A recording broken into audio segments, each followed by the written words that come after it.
दोस्तों नमस्कार, स्वागत है आपके अपने YouTube चैनल गुरुकुल पॉइंट में। आज दोस्तों मैं लेके आया हूँ मध्यकालीन इतिहास का भक्ति आंदोलन का चैप्टर चल रहा है। इसके पहले मैं 29 वीडियो दे चुका हूँ। आज का जो वीडियो है वो नंबर 30 है। भक्ति आंदोलन का स्ट्रक्चर मैंने पूरा पढ़ा दिया था, बेसिक चीज़ मैंने पढ़ा दिया था कि कैसे आपको भक्ति करना है और भक्ति क्या होता है, धर्म क्या होता है, मोक्ष क्या होता है और किन लोगों ने मतलब भक्ति आंदोलन को आगे बढ़ाया। तो आगे के टॉपिक में हम लोग समझेंगे कि भक्ति आंदोलन की कितनी शाखाएं बटी हुई हैं। कोई राम की भक्ति करता है, कोई कृष्ण की भक्ति करता है, तो कोई किसी का भक्ति करता है ना। तो यहाँ से क्वेश्चन आपसे कॉम्पिटिटिव एग्जाम में पूछे जाते हैं। जैसे भक्ति आंदोलन को दो भागों में बांटा गया, एक को बांटा गया निर्गुण भक्ति और दूसरे को बांटा गया सगुण भक्ति।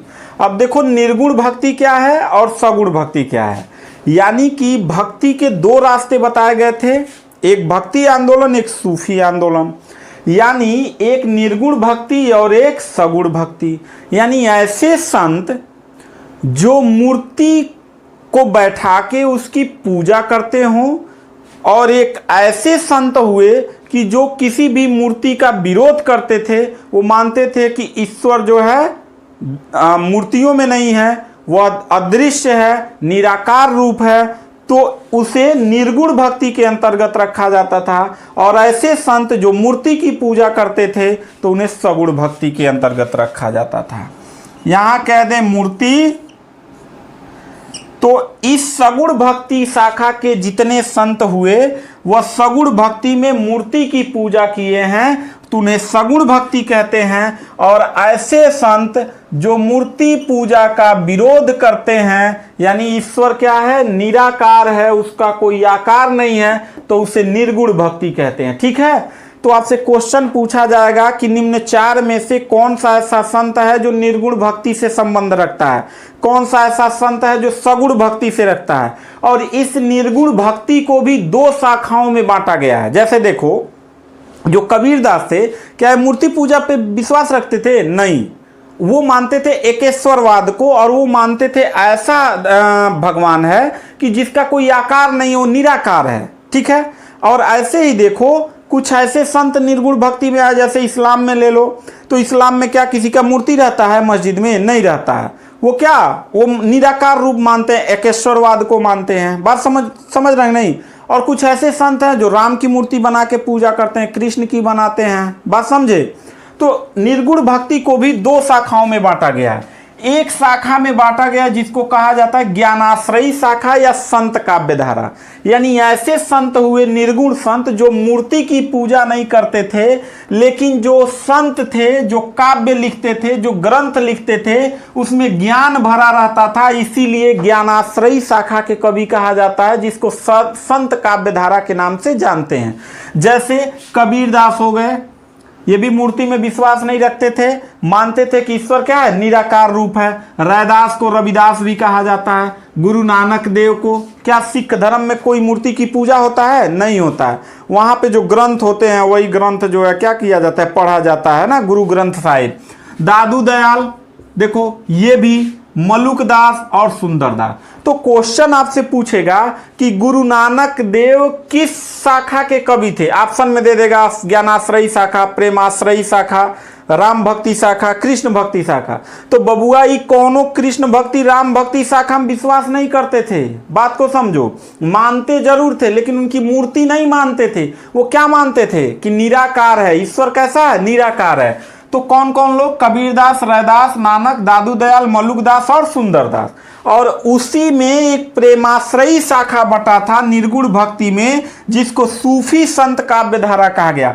यानी सूफी संत, यानी मुस्लिम जो संत हुए थे, जो काव्य लिखे थे, तो काव्य धारा कहा गया। इनके में क्या होता था? प्रेमाश्रयी, ईश्वर की क्या करना, गाना गा के पूजा करना है ना, कव्वाली गाना, सूफियाना गाना गाना है ना।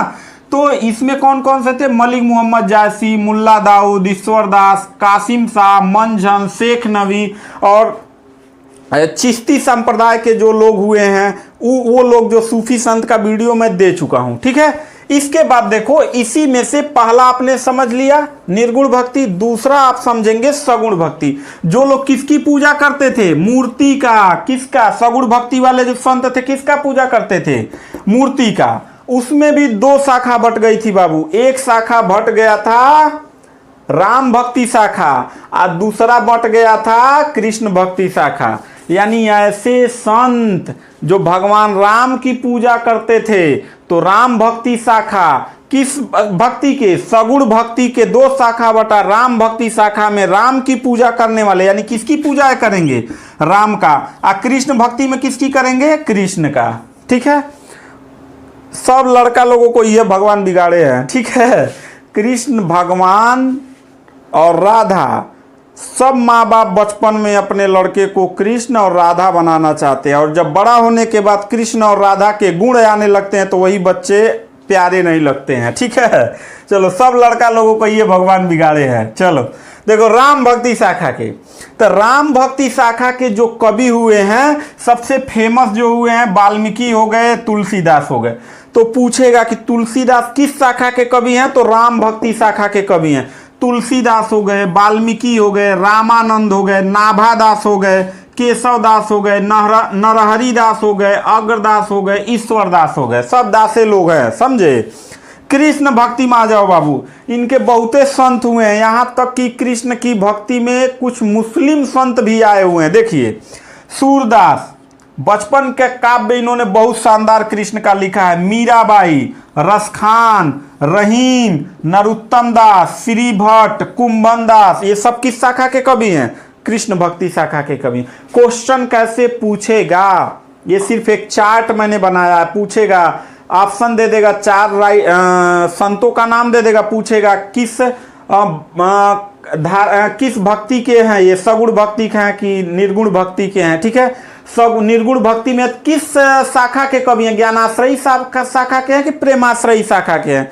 अगर वो सगुण भक्ति में है तो राम भक्ति शाखा के हैं कि कृष्ण भक्ति शाखा के हैं? ये एक स्ट्रक्चर बना रहा हूं, क्योंकि आगे हम लोग भक्ति काल में एक ट्रिक के माध्यम से जानेंगे। क्योंकि पूछेगा कि निम्न चार विकल्पों में से कौन सा ऐसा कवि है जो भक्ति काल से संबंधित है।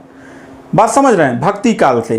तो भक्ति काल के कवियों को याद करने का ट्रिक, उनको रचनाओं का ट्रिक एकदम बिल्कुल आसानी से आपको बताएंगे कि तुलसी और मीरा रहीम दास के कब्र के बिल में सूरजमुखी का रस जलाती हैं। पूरे भक्ति काल के कवियों का नाम याद हो जाएगा।